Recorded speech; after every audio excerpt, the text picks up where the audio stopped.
Most men believe they are rejected for what they lack: height, money, status, looks. They think if they could fix these things, everything would change. They are wrong. Women do not reject you for what you are missing. They reject you for what you are revealing. And what you reveal most clearly is how you see yourself. This is the mirror test. And most men fail it before they even speak. Long before dating coaches existed, Machiavelli observed something brutal about human nature. People do not respond to reality. They respond to perception. And perception is controlled by the person who controls the frame. In his world, a prince who believed he was weak would be overthrown regardless of his army's size. A leader who projected doubt would lose loyalty regardless of his actual competence. The throne did not belong to the most qualified. It belonged to the one who appeared most certain of his right to occupy it. This same principle governs attraction. A woman does not choose the best man. She chooses the man who seems least concerned with being chosen. She does not select based on your resume. She selects based on your frame. And your frame is built entirely on one foundation: how you value yourself. Here is what most men do not understand. Women test constantly, not maliciously, instinctively. They are not looking for reasons to like you. They are looking for proof that you believe in yourself as much as you want them to believe in you. Every interaction is a pressure test. Every conversation is a calibration. They apply social pressure, emotional uncertainty, and subtle challenges. They watch how you respond. Do you collapse? Do you seek reassurance? Do you explain yourself? Or do you remain unmoved? The man who needs her validation has already lost.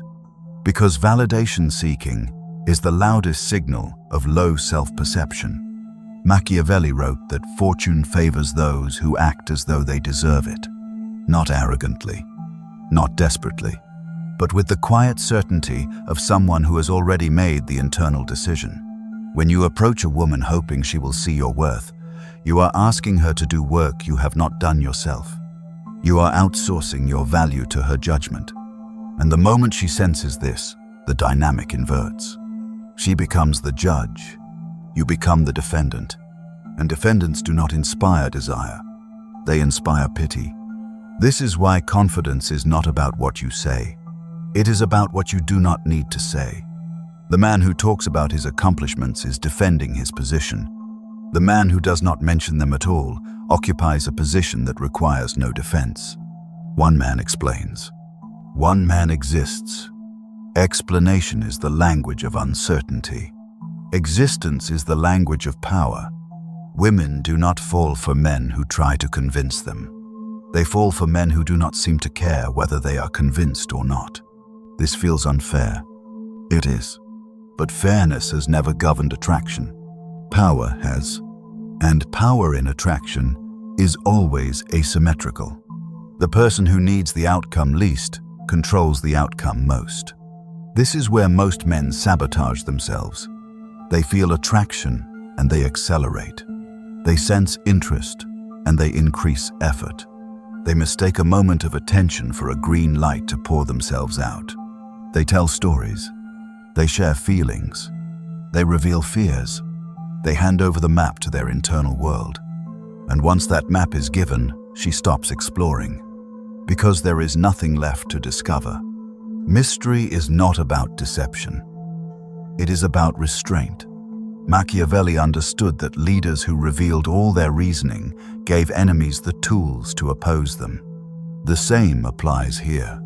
When a woman knows exactly how you feel, exactly what you want, exactly what you fear losing, she knows where to apply pressure. Not because she is malicious, because humans instinctively test for stability. They push to see what moves. What remains solid earns respect. What shifts earns contempt. Most men do not fail because they are not good enough. They fail because they telegraph insufficiency. They ask permission with their eyes. They seek approval with their posture. They apologize for taking up space. A woman reads this instantly, not consciously. Biologically, thousands of years of evolutionary pressure taught her to detect uncertainty. Uncertainty in a man signaled danger for her and her offspring, so she evolved to feel repelled by it. This is why neediness is lethal. Neediness is not wanting someone. Neediness is requiring someone to validate that you are worthy of being wanted. That subtle difference changes everything. Wanting is natural. Requiring is repellent. Here is the test most men do not realize they are taking. When you meet a woman, she is not deciding whether you are attractive. She is deciding whether you already believe you are attractive. If you believe it, she will consider it. If you doubt it, she will reject it. Because if you do not value yourself, why should she? This is the mirror test. She holds up a mirror, and whatever you project into it, she reflects back. If you project confidence, she responds with interest. If you project doubt, she responds with distance. If you project neediness, she responds with withdrawal. She is not creating the dynamic. She is amplifying what you are already broadcasting. Machiavelli warned princes never to show weakness, even when weak, because once subordinates sense instability, they become subordinates no longer. They become rivals. The same applies in attraction. The moment a woman senses you see her as higher value than yourself, she will unconsciously agree. And once that hierarchy is established, it is nearly impossible to reverse. This is why the men who succeed with women are not the most handsome or the richest. They are the ones who walk through the world as though they have already been chosen. Not by her, by themselves. They have an internal jury, and that jury already delivered a verdict in their favor. They do not seek external confirmation because they do not require it. This self-contained quality is magnetic, not because it is attractive in itself, but because it is rare. Most people are fragmented. They change based on who is watching. They soften their opinions to avoid conflict.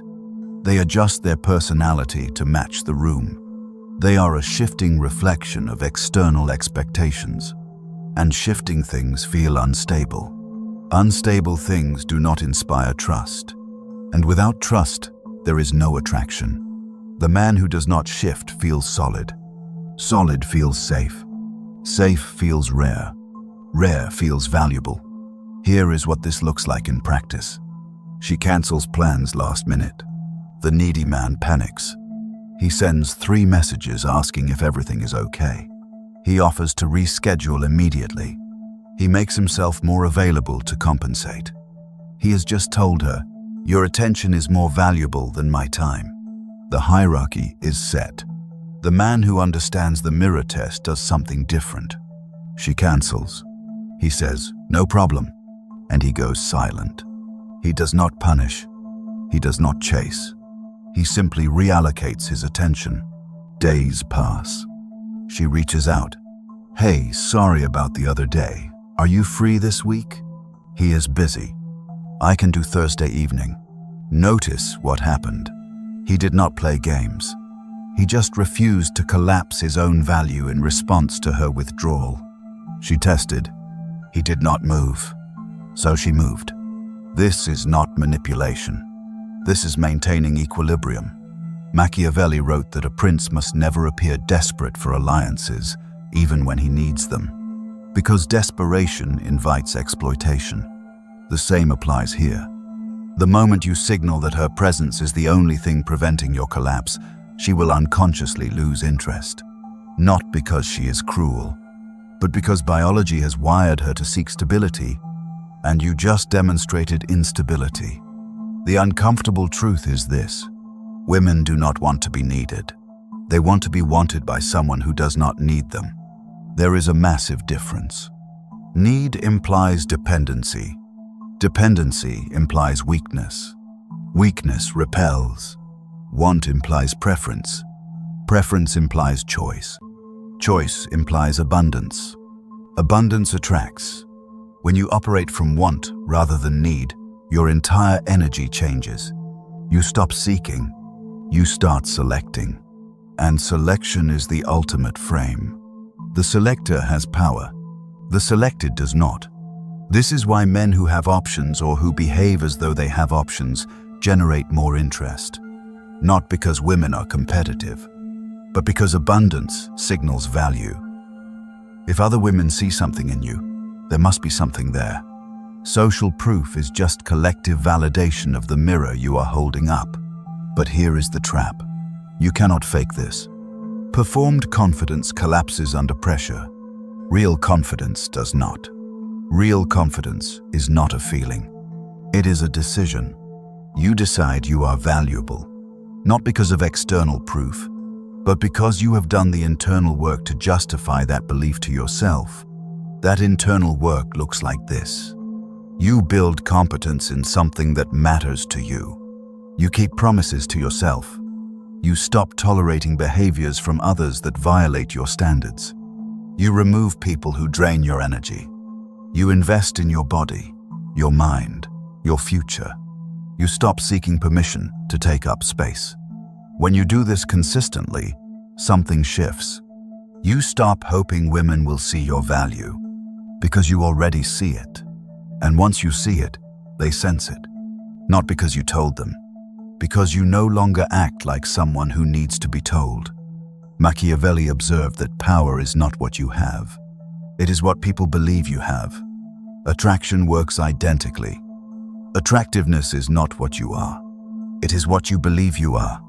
If you believe you are average, you will communicate average in 1,000 microsignals. Your posture will apologize. Your eye contact will seek permission. Your words will justify. Your energy will seek validation. But if you believe you are valuable, those signals change. Your posture claims space. Your eye contact holds steady. Your words are direct. Your energy is contained. The woman standing in front of you is not making an independent assessment. She is reading your self-assessment, and she is deciding whether to agree with it. This is why self-improvement is not about impressing women. It is about becoming someone you respect. Once you respect yourself, you stop tolerating disrespect from others. Once you stop tolerating disrespect, you filter out people who do not value you. Once you filter out people who do not value you, you are left with people who do. And suddenly, attraction stops being something you chase. It becomes something that emerges naturally from the way you occupy space. Most men spend years trying to become attractive to women.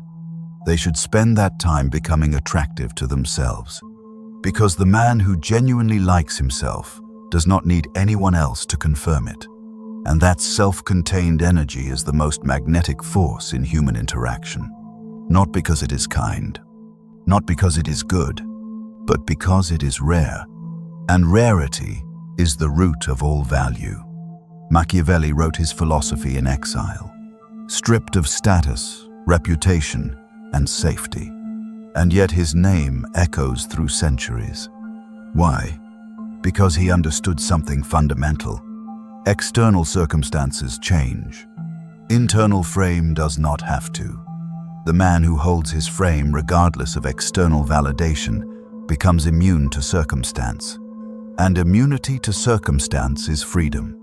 You do not need her to see you as valuable. You need to see yourself as valuable. Once you do, she will either agree and pursue or disagree and leave. Both outcomes are acceptable, because your value is not contingent on her judgment. That is the mirror test. And once you pass it, you stop taking tests altogether. You stop auditioning. You stop explaining. You stop seeking.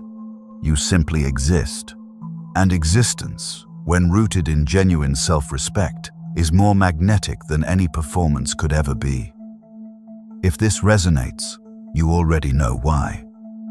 And if it does not, you will forget it by tomorrow. That is how selection works. Subscribe for more.